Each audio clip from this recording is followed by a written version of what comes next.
All right, hello, and welcome to Behind the Spice Rack, episode 1. You are joined here tonight with Matt Carter and I'm Luke Carter.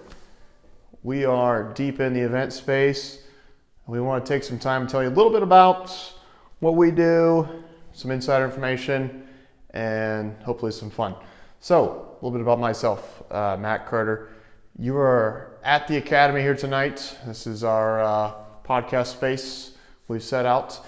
And I do DJ services as handle DJ Spice Master, also known as professional entity Spice Productions LLC. And I also run Perks Party Bus LLC, a local party bus company. Yes, and I'm a full-time wedding filmmaker, so I own Dream It Digital, and me and Matt are brothers, of course. So we bundle and we work closely with each other on all three of our services. We'll jump more into that in a bit. Yeah, luck of the draw, we're both in the event space. We have a lot of fun. We have a lot of great opportunities for our community and beyond. So we're just going to break the ice here and get started. We're going to pull out a spice jar here. Yes, so the podcast is Behind the Spice Rack, and of course, Spice Productions is Matt's DJ service, and at some point we'll get a giant spice rack in the room here, and we'll kind of have a jar of each company and kind of brand more into that. But for right now, this is our spice jar. This is the pilot episode, Yes, so the pilot. things might be rough. Yes. All right, here we go. Question number 1. What is one element that separates your service from your competitors? Okay. So I will go ahead and start with DJ. So a couple things I see with DJs across the board.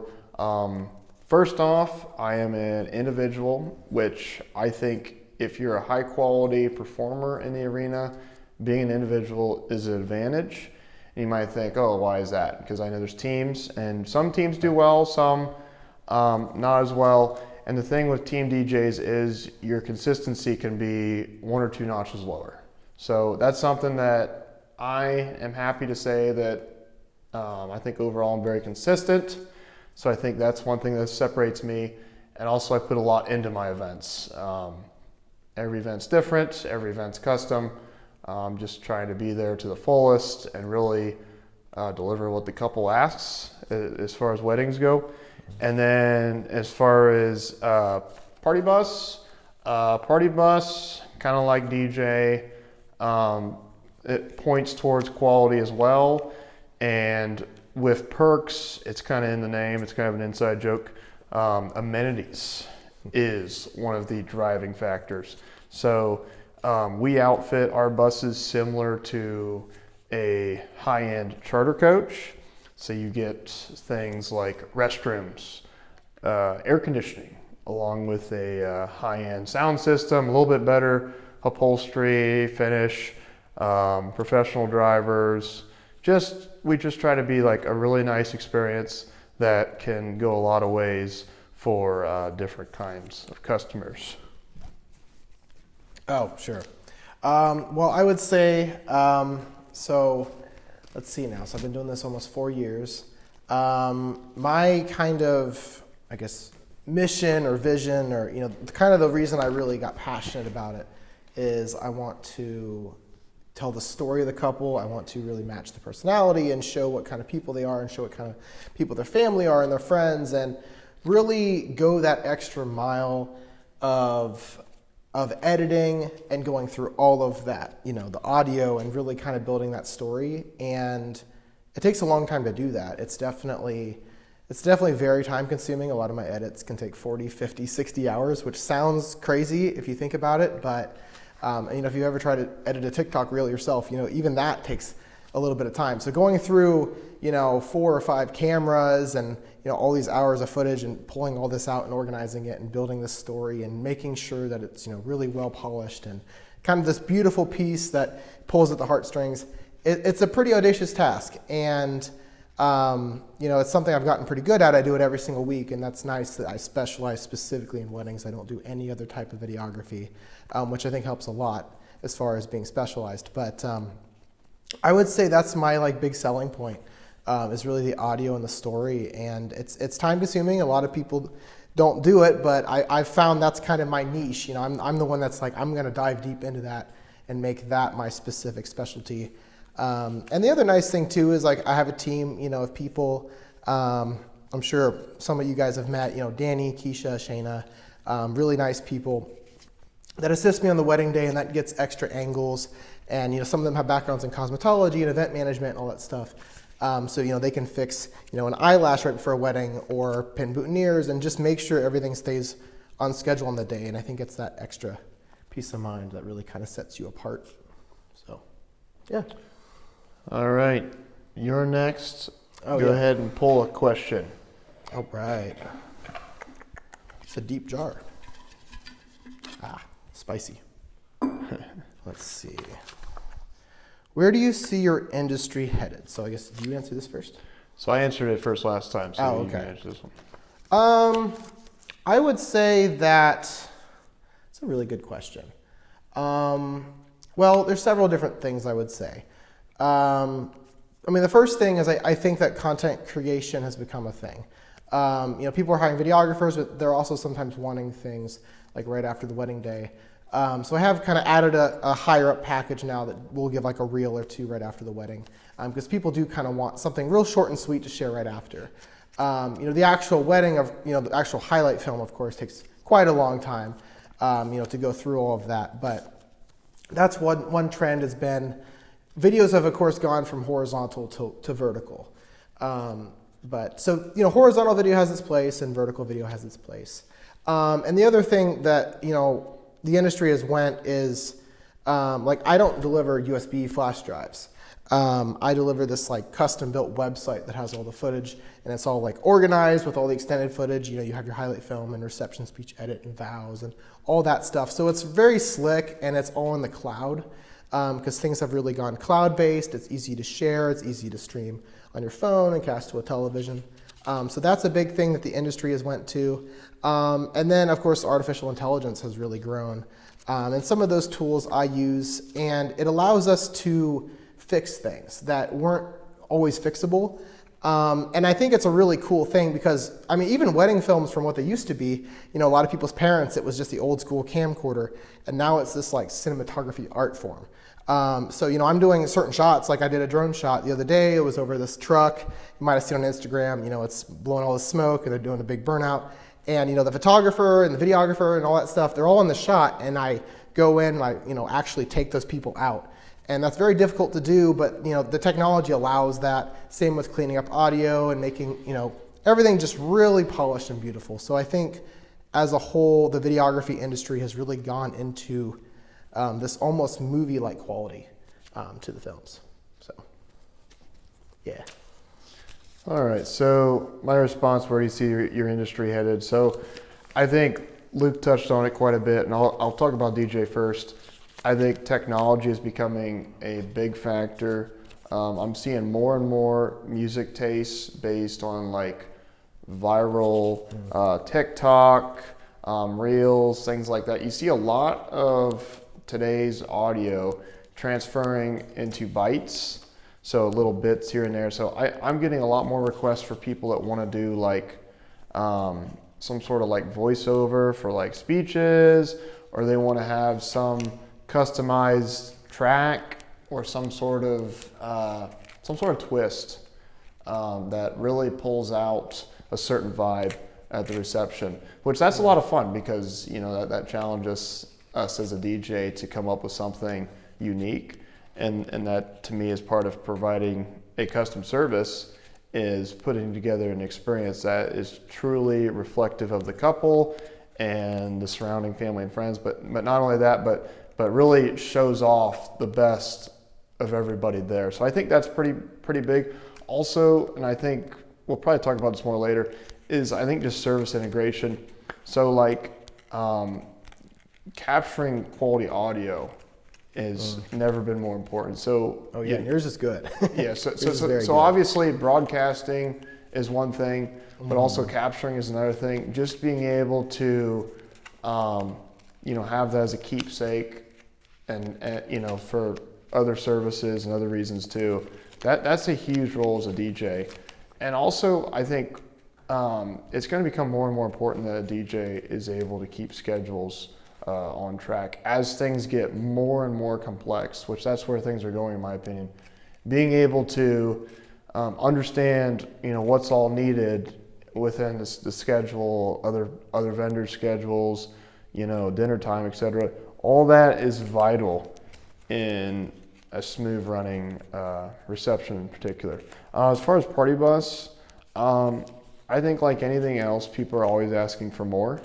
So I think in general, as far as where my Party Bus is concerned, as far as having more amenities, I think that's a huge plus.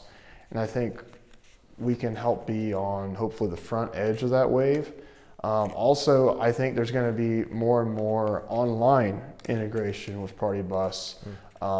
There already is high-end limo apps available. I'm not using anything currently, but just being able to better connect with our customers and hopefully work on a better interface so that it's easy for our customers to book and understand why we can and cannot do certain things, because like Party Bus in particular is a huge logistics thing. Sure. And just being able to like convey that to our customer, like, hey, this is why certain gigs are more expensive than others and things like that. Just being able to have that technology presence, that communication online up to a T that's easy and understandable, I think will be huge. Yeah, and I think, we've implemented Honeybook, of course, so like all three services, the DJ, the bus, and the video are all Honeybook, which I think has helped a lot, I would say, as far as like collecting payments. We have card processors or bank transfers and stuff like that. That's all built in that software. Contracts you can sign remotely. Definitely makes things a little bit smoother. But that's one thing we definitely are working on in general, is just that online smoothness of everything. And both of us, we've implemented questionnaires now, which are kind of helped with collecting certain details and all that kind of stuff. So, all right, another question. Here we go. All right. What is your biggest strength in business? So this is another good question. So I guess I'll just use this as like an overall question for me. I think my biggest strength in business, part of me wants to say creativity.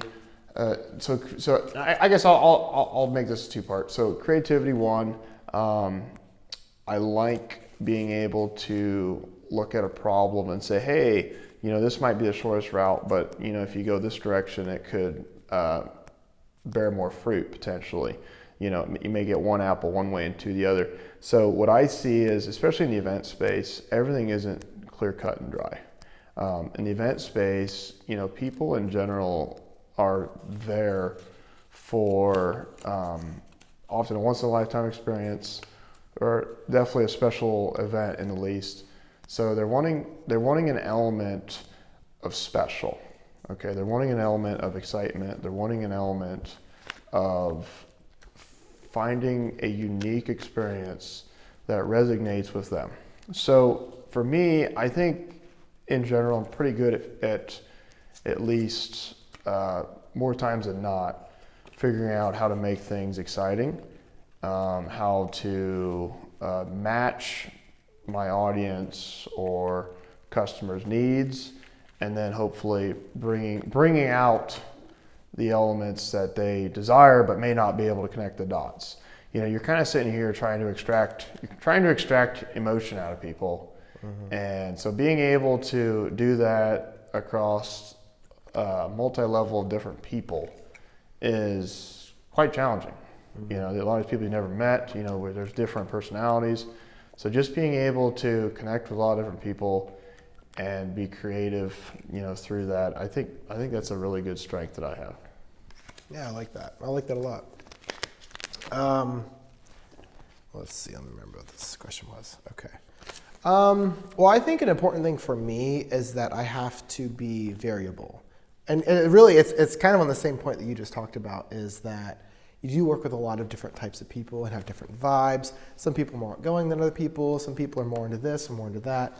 And we work with a wide variety of clients. So like one thing that I really think I've developed a good sense of is picking up on little nuances. So like when I'm editing the film, I have an idea of, like what type of vibe are we going for here? And you'll notice with some videos, I mean, some things, maybe the couple's a crazy party, or even grandma is getting crazy on the dance floor, and then maybe, a different couple, they're not really wanting to project that. They don't want to show people drinking or smoking or any of that in their film. They want, more of a really nice family vibe. And those are just things that I can just pick up on from the day and from the couple, and just little things that people might be talking about, or, I can relate to it.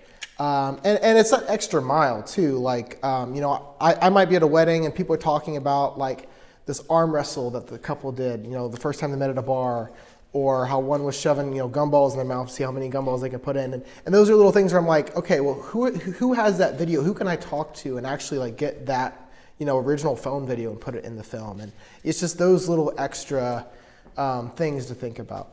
But yeah, I would say I agree with your point. It's a lot of different people, and that's also what I've done as far as hiring new people into my business. As far as second shooters, is my second shooters are all very different people, and I think that's really awesome, because then I can either couples tell me specific person they really want for their day, or I can kind of gut feel who I think is a really good fit, and I think that flexibility is just a really important thing to have in business in general. And I think we've hit that really well, both DJ, Party Bus, and video.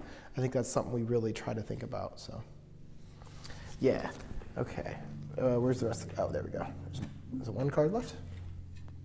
Okay. I guess I'll ask this question. One spice jar, done. I will ask this question to you. Well, you want to answer first, or you want me to? I'll have you answer first. How about I'll ask you this? Okay. So what is one thing you wish your clients knew or understood better?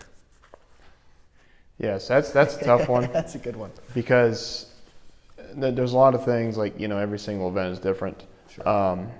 So as far as DJ, I think the one thing that I wish my clients knew better was that, at least for me, I do not typically create a playlist.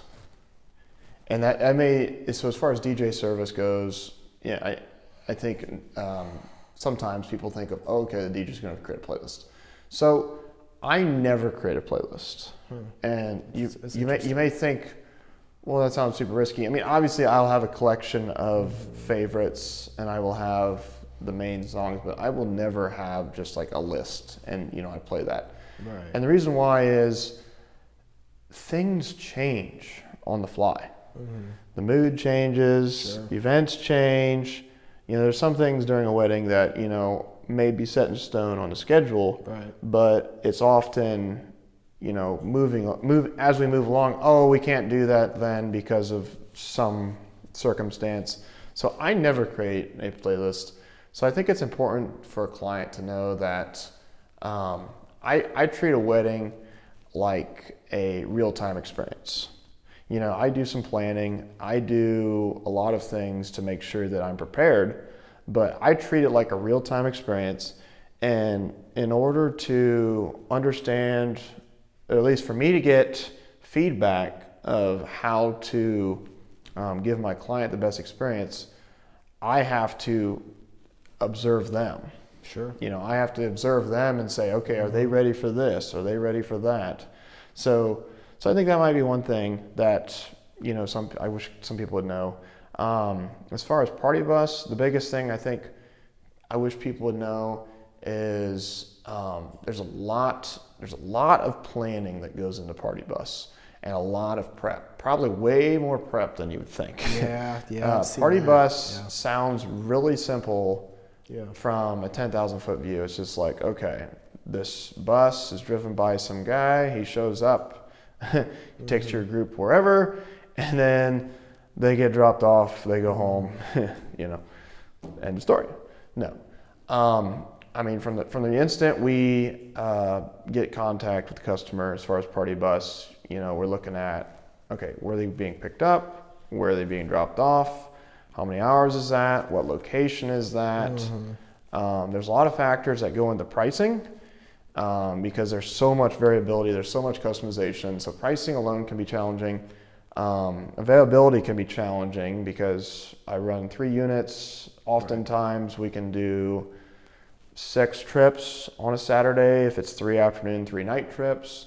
And we've got driver scheduling, we got maintenance concerns, Sure. cleaning. We got to make sure everything's clean. We got passenger count, and then we got the destination or travels themselves. Sure. Parking, and then you run into things like can they extend their trip? So there's a lot of things that go into that I think people really don't understand what it takes to successfully run a party bus company and have a great experience across the board. So that's a challenge, but we're getting there. Yeah, I would definitely say, with how many amenities you have, it is a lot of maintenance to make sure those are, as good as they can possibly be for Sure. the group. And not only that, but your buses are insured, they're licensed, they're legal, and that is a lot more costly than people would think, with Yeah. a company like that too. So, yeah. Okay, I guess I'll talk. Let's see, knew or understood better. Well, I suppose I might as well talk about, the editing is definitely a lot more intense than anyone would ever realize. It takes a lot of time. It really is a lot of editing. And a lot of people think, you go to the wedding day and then, there's just a day or two. No, it's a solid week of editing. And sometimes it's even more than that. It could be a week and a half or even 2 weeks sometimes of editing. So I do work a lot of hours. We both do. We both work 60-hour work weeks all the time. But yeah, the editing, it's a lot of editing. And the other thing too is it's a creative thing. It's hard to always be constantly creative. So I would say that it's just one of those things that, and I hope clients realize too, is like, I really do care, and I really, I want to make sure the video is done right. I'm in this because I really care about what I do. It's not about the money. It's awesome I can do this full time. I'm very blessed to do that, but I really care. So like, I'm going to make sure, if I need to spend an extra day or 2 or even 3 to make sure that certain things in this video, if I need to fix a couple things, maybe the audio wasn't as good here, or there was just something about the day that just didn't quite go right, I'm going to go in and really try to make that right. So I hope people realize that I will go the extra mile for you, because I know it's something that you're going to watch again and again. It's a one and done deal, and for both of us, and we know that's very important. Like, you only get married once, and I think we both really try to take our job seriously in that aspect. So. Well said. All right, Luke. So we'll ask you this one. Okay. So the next question is, why is it advantageous to bundle multiple services? Sure. Sure. So, and I work with a lot of DJs, and there's plenty of DJs that do deliver good audio, and I say this not just because he's my brother. Matt is the best audio. He brings a very large setup, and it is just very well tuned. And so not only is it good audio on the day itself, like when people are giving toasts and stuff like that, you can hear it really clearly. But also, of course, we do work well together, so the audio is specifically tuned for video. Which is really nice. Even if I'm not the videographer, it's nice for any videographer that's working with you, that specifically how to do that. But yeah, so that's nice. And there are some weddings where, like I said, I have different backups. I have mic sleeve, and I have all kinds of things I can do. I can audio engineer and fix stuff. But it is really amazing, that I don't have to do that when I work with you ever. It's just the cleanest audio, and it's just perfect straight out of the soundboard. And then and not only that, but we know what each other's needs are. You can make sure the lights are set up, or just with the schedule of the day. Actually, and not only that, and maybe it's because, of course, your brother's a vendor, but like, you're really good about making sure all the vendors are taken care of, whether it's the food or the photographer. All of that is just well coordinated, because their DJ really runs the schedule in the night. They really do. They're the ones. Once you show up there, they're making sure everything stays on track. So I would say, props to you on that, and that's a great bundling advantage. And then I would say the party bus it's an awesome advantage. Not only can we, figure out, okay, where's the bus at, or I can talk to the driver, because sometimes it might be like they tell the driver, hey, maybe there's nowhere to park, and they're like, just, circle around for a while. Well, that's awesome that I can just call the driver and figure out where they're at and tell them when to come back. But not only that, but I know we've talked about different things that we can start integrating. We can have, a camera in the party bus. We can have a little GoPro that we can utilize. Or for the DJ, at some point we'll probably have some sort of GoPro or camera, for later in the night, if because again, I don't typically stay the whole night. I typically leave around 8:30 or 9 or so. So that's kind of an awesome thing that you're still there and you can still get like the last dance and stuff like that. So that's a really cool bundling advantage. There's really a lot of opportunities we're going to tap into on that. So I'm excited for that. Yeah, so Luke said a lot of it. So I'll just iterate on a couple things. So one, I just want to bring this up just because it seems to be a fair point here. This is a really rare bundling opportunity. So the whole DJ, party bus, and videography in any kind of high quality sense is an almost unheard of work together bundle option. So just seeing all three of those offered from the same group of people it's a home run in my opinion. We do offer some small financial incentives too. You do get a bit of a cost savings for that, so that's a huge plus. And then just to reiterate, the schedule of the days, this is referring to weddings, are often extremely almost chaotic. So, it's always trying to fit, 10 pounds of stuff in a 5-pound bag, and, people can kind of get lost along the way. Things can get forgotten as far as different aspects, and then vendors can almost feel like they're dropped off because, everyone's in there fighting for their part of the day. But when you're bundling, right. And I try to do this in general regardless of what vendor I work with, we get that tight integration. It's like, hey, are you ready? Are you ready? And if someone needs a few minutes here or there, it's fine. Because we understand that everyone's there to succeed, and we want our guests to have the best experience too. So just being able to say, hey, we're on the same team here, let's make sure everyone gets what they need, then everything goes much more smoothly, and I think everyone's happy overall. So I think other than what Luke already said, Luke already hit like 80% of my points. So. Well, actually, I want to add another point yet onto that. Oh, and he's got more. No, I think one thing cool, I don't know if people realize this, but we see each other's emails because it's all in that HoneyBook system. So when you reply to like the existing email thread, it all stays in that HoneyBook.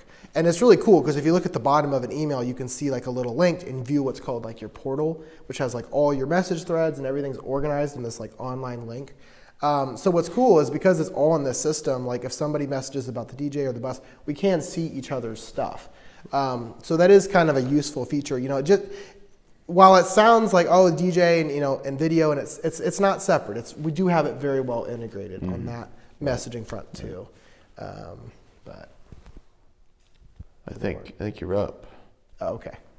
Let's see.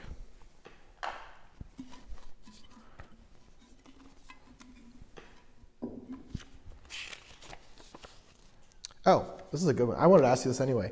How did you get started in business? Oh, you're asking me? Yeah. Okay. So basically, I'll talk about DJ first.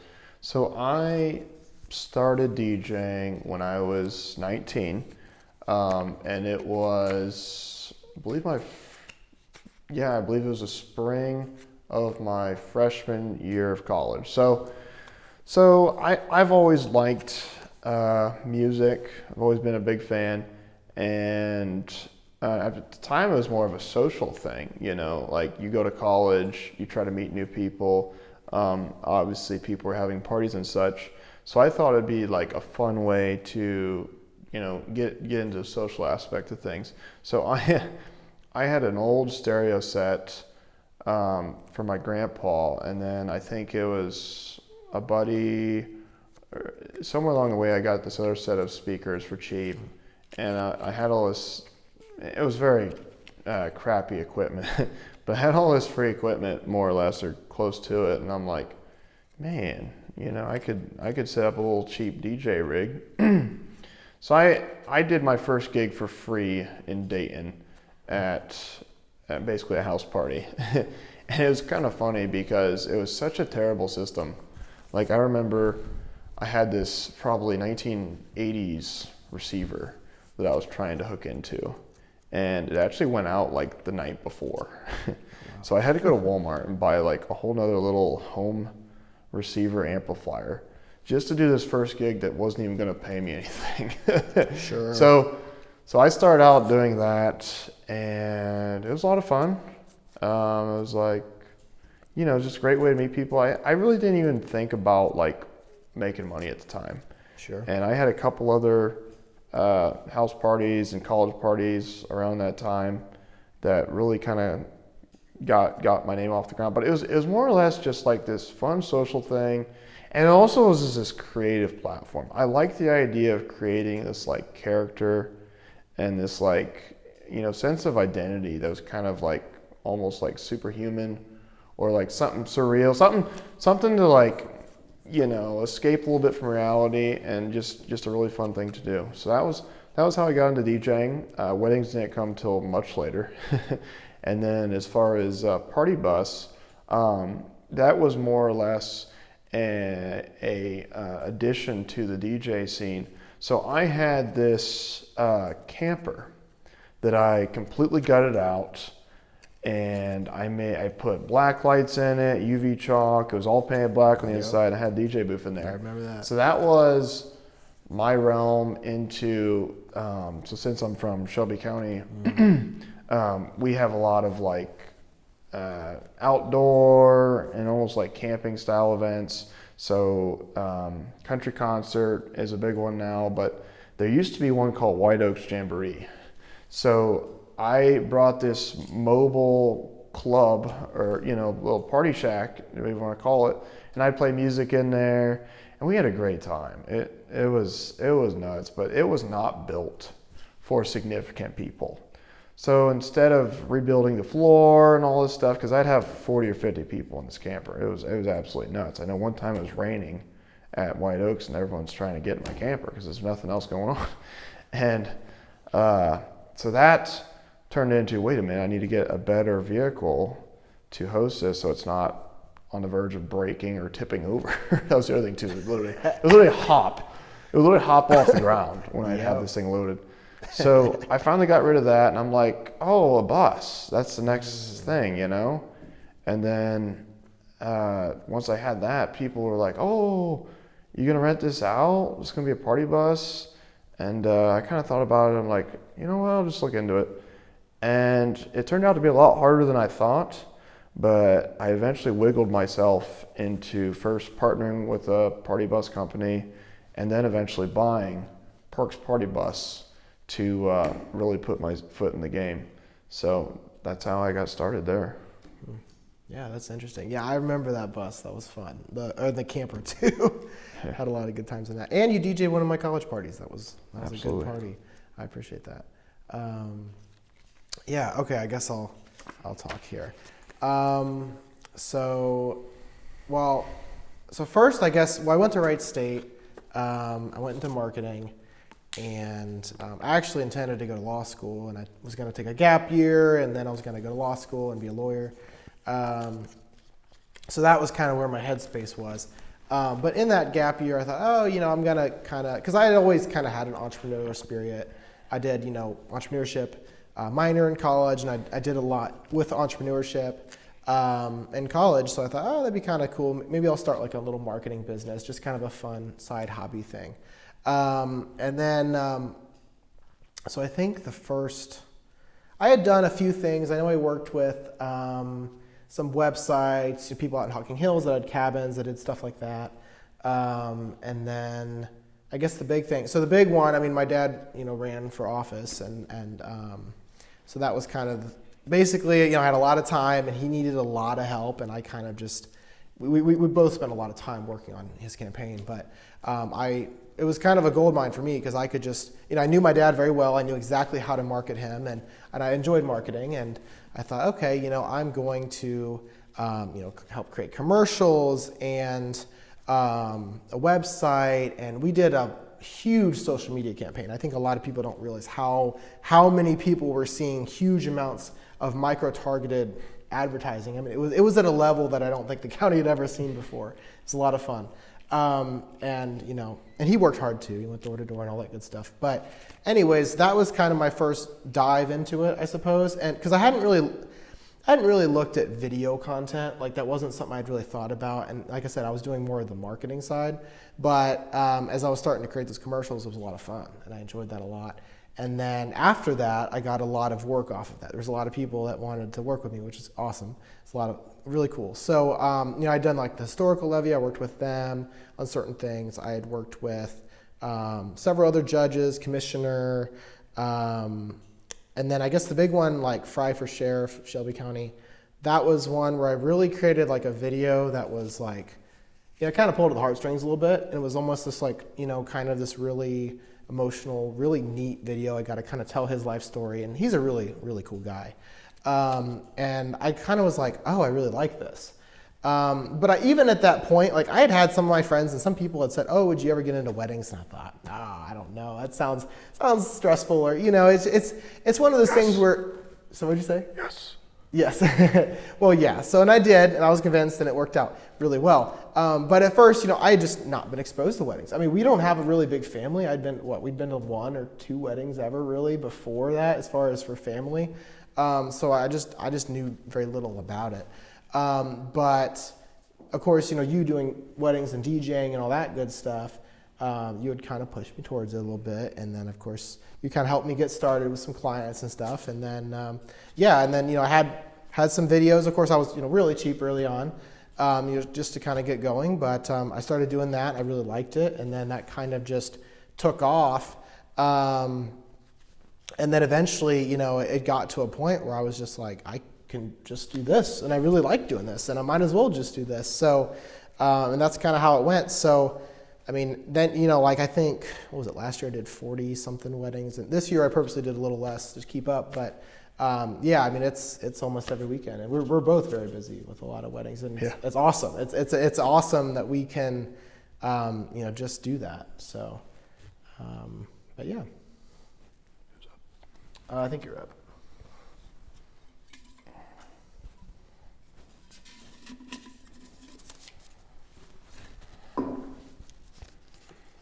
All right, next question for Luke.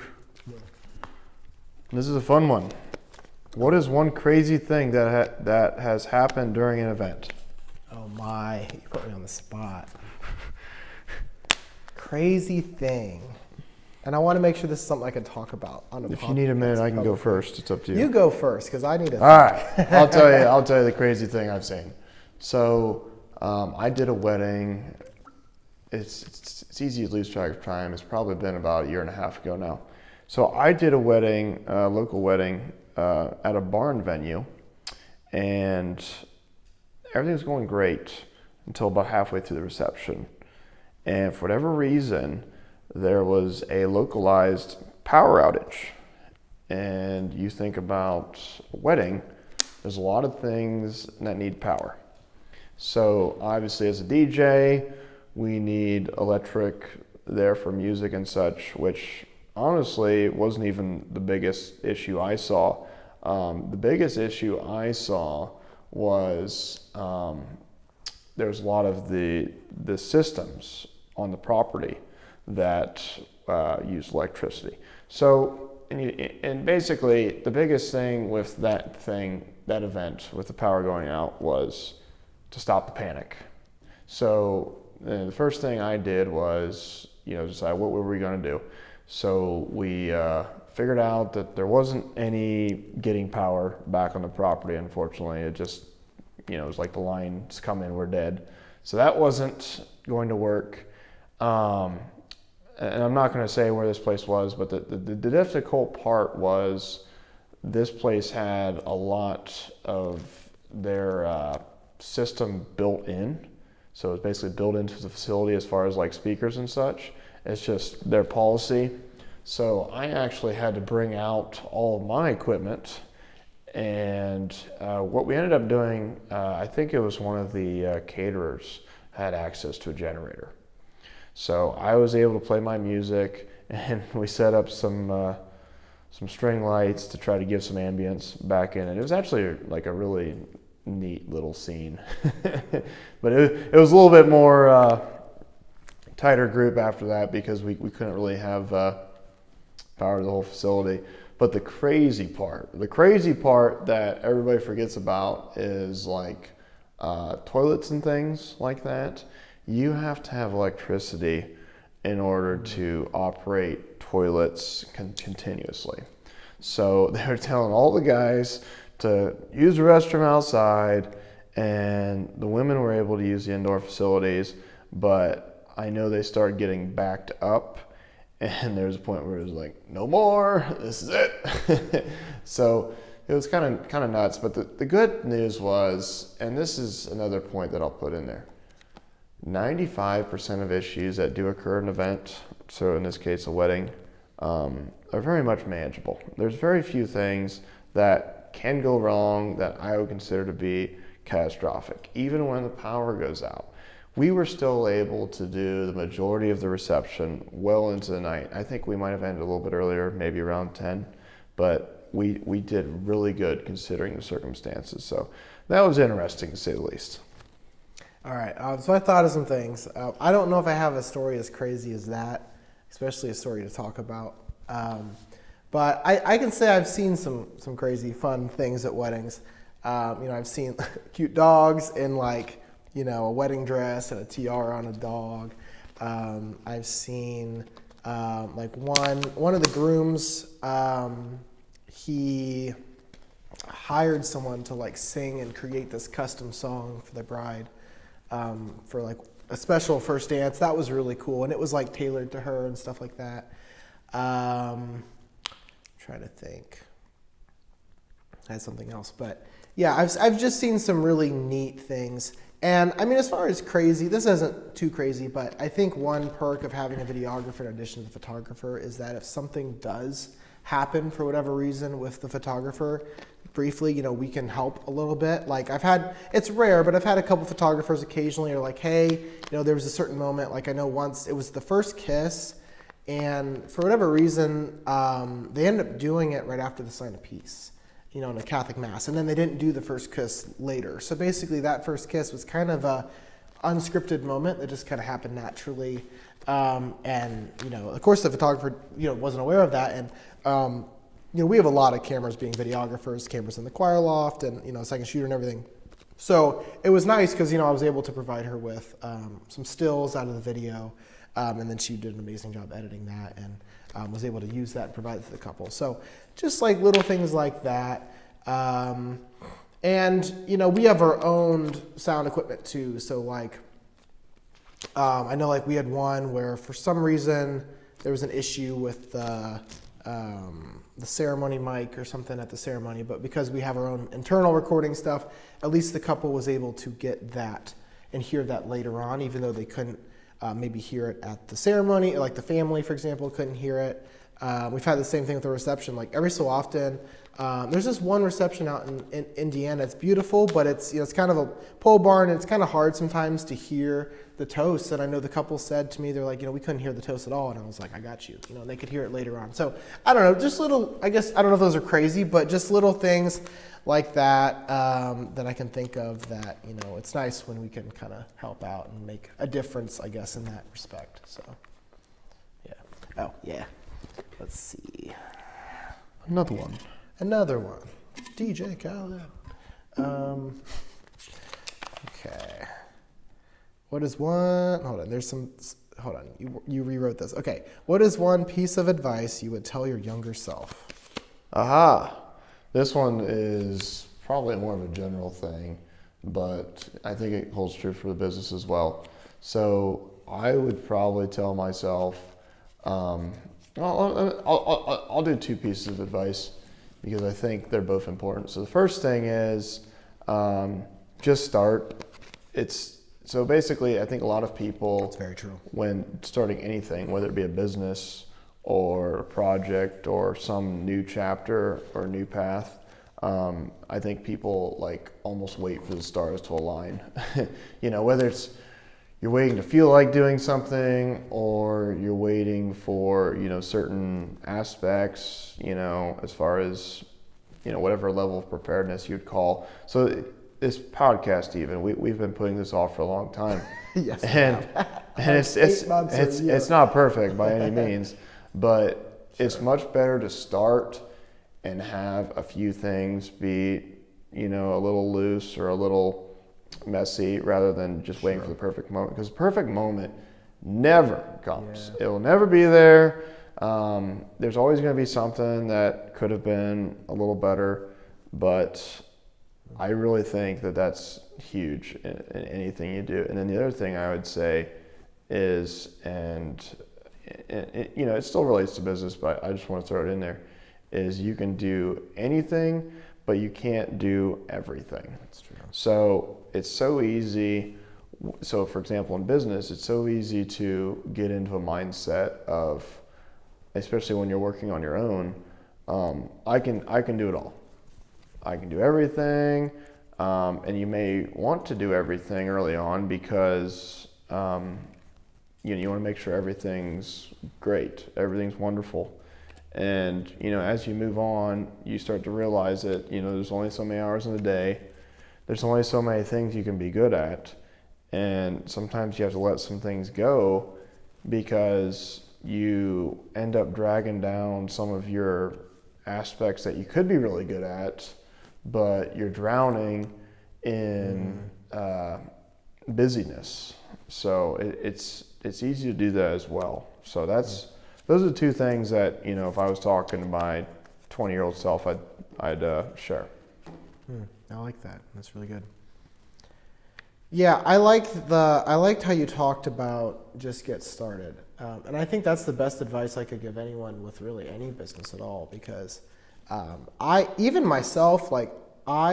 was kind of slow to get into what I do now, because I was like, what if I mess up, or what if I don't do it perfect? And I did mess up some, early on, And that's the nice thing about, of course, like I think when you charge a low amount, and you can let the couple know those expectations, so they know that you're not a seasoned professional like we are now. They knew that there was some risk going into it, and yeah, I mean there was a lot of stuff where I just didn't have the experience of doing it, and it's hard to jump into something because you feel like you want to know everything going in. Especially the wedding industry, because we feel like we want to be like perfect in so many things. But it's definitely a much more comfortable position that I think we're in now, that we kind of just do it all the time. Like it's almost like the back of your hand. For me, a lot of things, like I just know exactly what I'll do in all these situations. But definitely starting out, that was not the case. I didn't even start out filming in manual, like basically. So I don't know if you know, like on an iPhone, you can just click record and it just records. But like how we do with our camera, there's like 15 different dials we're moving all the time simultaneously, because we're doing it all custom, with every possible little setting and lighting and color and all that stuff. So like when I started out, I didn't even know how to do any of that. So like there's parts where people's skin is orange and stuff, and it's hard to be okay with that, but I think it's a necessary thing getting going. So I guess as far as my younger self, yeah, I would just say relax a little bit and just trust that you'll figure it out. And I did figure it out. And I continue to just figure new things out. As far as my own work, I can't even, if I showed one of my own videos to myself 4 years ago, I would not have believed that was me. I wouldn't even fathom that was possible, for that to be a possibility. So yeah, I definitely didn't think that I would be able to do this full time, and that we would have everything we've built. And not only that, but I get the most amazing couples. We both do. We get really wonderful people that are really invested in our product, and I think that's just really a cool thing. So, all right, final question: what is one thing people would be surprised to hear about you or your service? okay. Um, hmm. It's interesting. And I think people have gotten to kind of know, but as far as like my service, I don't know if people realize just all the other things we give beyond the highlight film. So like for me, you see the highlight film because that's the main thing on the internet, right? But there is like a lot more extended edits that are given, and they're well done edits. I mean, like the reception speech edit, for example, is one edit we give. It's all the toasts, and switching between like 3 or even sometimes 4 different camera angles. So we're getting those reactions from grandma. We're getting the reactions from the couple. We're getting, the speaker, the toast giver. All of that is professional audio, and so there's just a bunch of those things. There's the vows edit for the ceremony vows. Sometimes I'll give like a first dance edit, or maybe there's letters or interviews and all that stuff. So those are all little edits that are given on top of that because like I like to make sure I give everything that I feel needs to be given. Like I don't want to cut corners on that. So I would say that's one thing that probably a lot of couples don't realize is like just how big the delivery actually is. And I think the other thing too is, because sometimes people ask me like, well, how do you determine the length of highlight film? And it's really determined on the day, the story. It's not like I just sit there and go, I feel like making this 5 minutes or I feel like making this 7 minutes. It's a very conscious choice. Sometimes 5 minutes is the perfect length. Because my goal of the video is to tell the story. It's to do the day justice. So sometimes 5 minutes is that perfect length, and if I tried to make it 7 minutes, it just wouldn't feel right. And sometimes 7 or 8 minutes is the perfect length. And there's a lot of factors to that. If there's a bunch of toasts and maybe there's a little interview or there's letters, those are all things that are going to make it longer. But I think it's one of those things that, and I don't know if couples realize how custom their videos really are. They're very, very well tailored to them. So. All right, we'll go ahead and repeat the question and I'll answer Sure. it. So once again, what is one thing people would be surprised to hear about you or your service? So the thing I always get, and I think we've kind of briefly touched on it, but I think it's really important so I do party bus and DJ services full time.